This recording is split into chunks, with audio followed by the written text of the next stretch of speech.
Hello everyone, आज हम लोग ब्लड सप्लाई टू किडनी के बारे में पढ़ेंगे कि किडनी से ब्लड का सप्लाई कैसे होता है, वहाँ से ब्लड कैसे आती है, फिर कैसे जाती है। ठीक है, कौन सी आर्टरी या कौन सी वेन है जो कि ब्लड की सप्लाई करती है किडनी तक।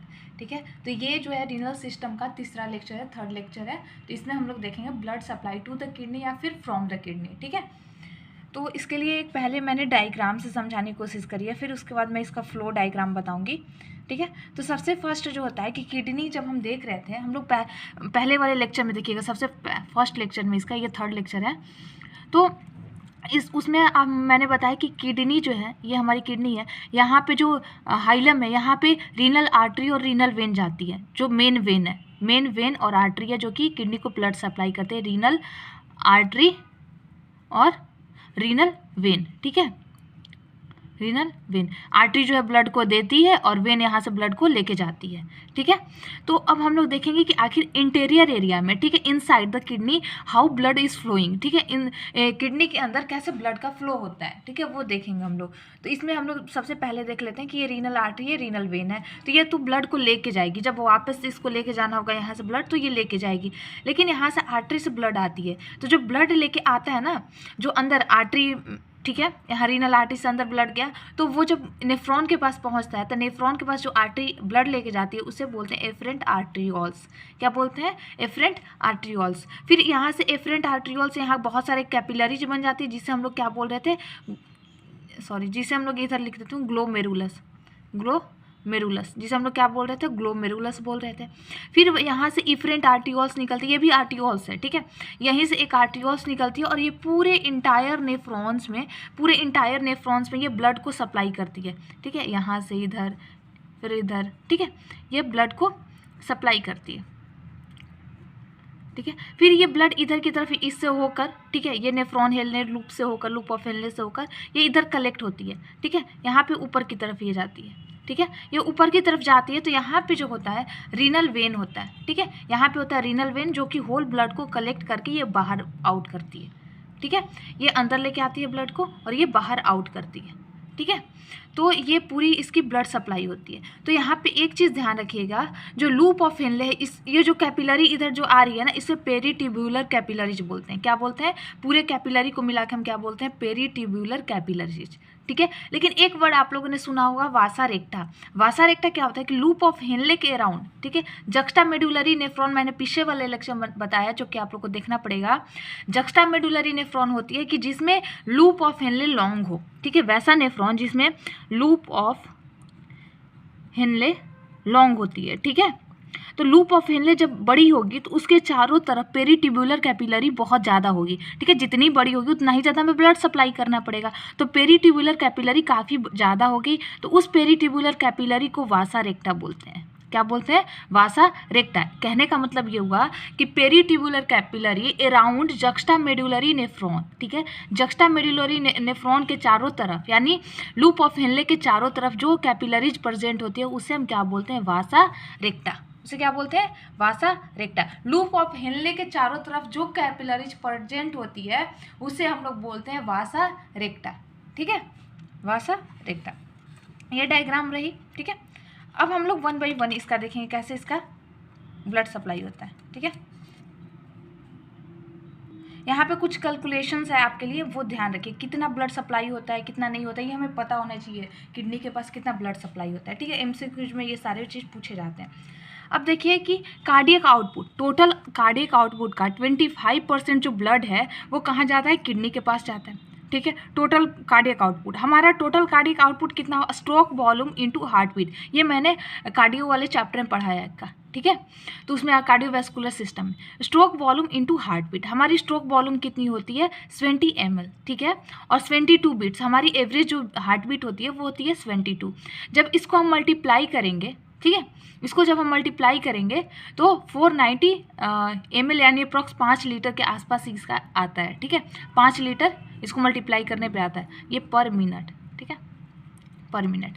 ठीक है, तो इसका 25%, जब हम इसका 25% निकालेंगे, ये अप्रॉक्स इसका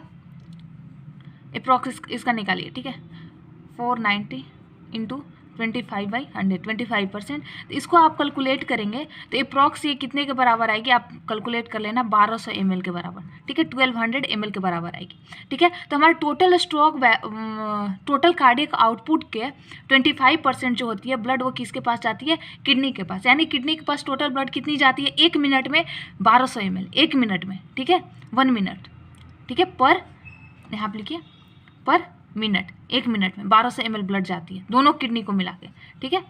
अब यहाँ पे देखिए मैंने बता दिया ये, ठीक है, 1200 ml पर minute blood supply to the kidney तक जाती है दोनों किडनीज, ठीक है, किडनीज। रेस्टिंग कंडीशन, ये रेस्टिंग कंडीशन में जब हम चलते फिरते हैं या फिर हम एक्सरसाइज करते हैं तो थोड़ी ज़्यादा ब्लड सप्लाई होती है किडनी तक, ठीक है, क्योंकि फिल्ट्रेशन की बहुत ज़्यादा जरूरत पड़ती है। हाईएस्ट ब्लड सप्लाई ऑर्गन, एक किडनी एक ऐसा ऑर्गन है जिसके पास सबसे ज़्यादा ब्लड सप्लाई होती है, सबसे ज़्यादा ब्लड सप्लाई करने वाली ऑर्गन है, ठीक है, किडनी। अब यहाँ पे देखिए कि एक और आप आंकड़ा देख सकते हैं कि जब आप ये MCQs बनाएंगे ना, MCQs वगैरह में इससे घुमाने वाली क्वेश्चन पूछी जाती है तो मेन यही 1200 ml पर मिनट, लेकिन उसको इस रूप में भी लिखा जा सकता है 400 ml पर मिनट पर 100 ग्राम।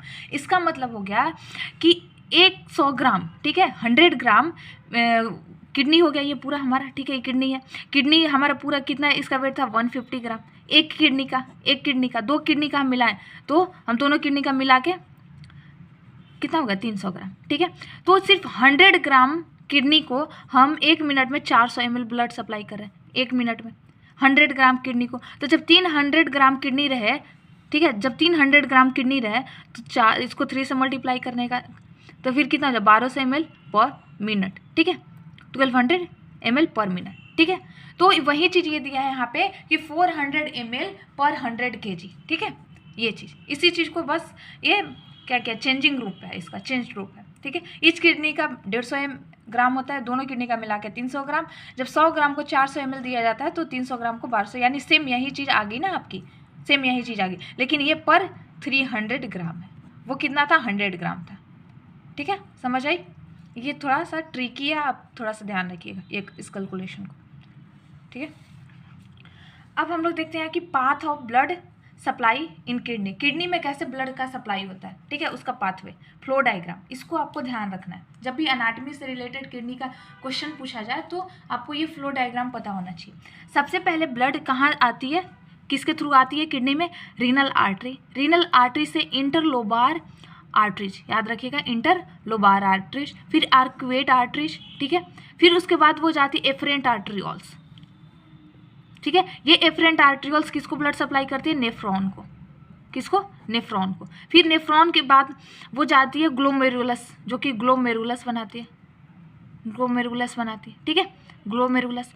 ग्लोमेरुलस के बाद वहाँ से फिर इफरेंट आर्टरियोल्स निकलती है, ठीक है, वहाँ से इफरेंट आर्टरियोल्स निकल के वो पूरे पेरिटिबुलर कैपिलरीज या फिर वासा रेक्टा, जो कि पूरे नेफ्रॉन को लूप ऑफ हेनले तक ये ब्लड को सप्लाई करती है, हेनले तक ब्लड को सप्लाई करती है, लूप ऑफ हेनले तक, ठीक है। फिर उसके बाद इंटरलोबुलर वेंस, फिर आर्क्वेट वेंस, फिर रीनल वेंस, ठीक है, फिर इंटरलोबुलर वेंस, आर्क्वेट वेंस और रीनल वेंस, ठीक है। तो इसको एक बार फिर से देख लीजिए। सबसे पहले ब्लड किडनी में कहाँ से आती है, रीनल आर्टरी, रीनल आर्टरी के बाद इंटरलोबार आर्टरीज, ठीक है, आर्क्वेट आर्टरीज, आर्क्वेट आर्टरीज के बाद एफरेंट आर्टरियोल्स, जो कि नेफ्रॉन को ब्लड सप्लाई करती है, ठीक है। फिर उसके बाद ग्लोमेरुलस वहाँ पे बनता है, तो ग्लोमेरुलर कैपिलरीज, फिर ग्लोमेरुलर कैपिलरीज वहाँ पे जो ब्लड सप्लाई करते हैं, फिर वहाँ से इफरेंट आर्टरियोल्स निकल रहा था, अभी मैंने पहले वाला डायग्राम बताया।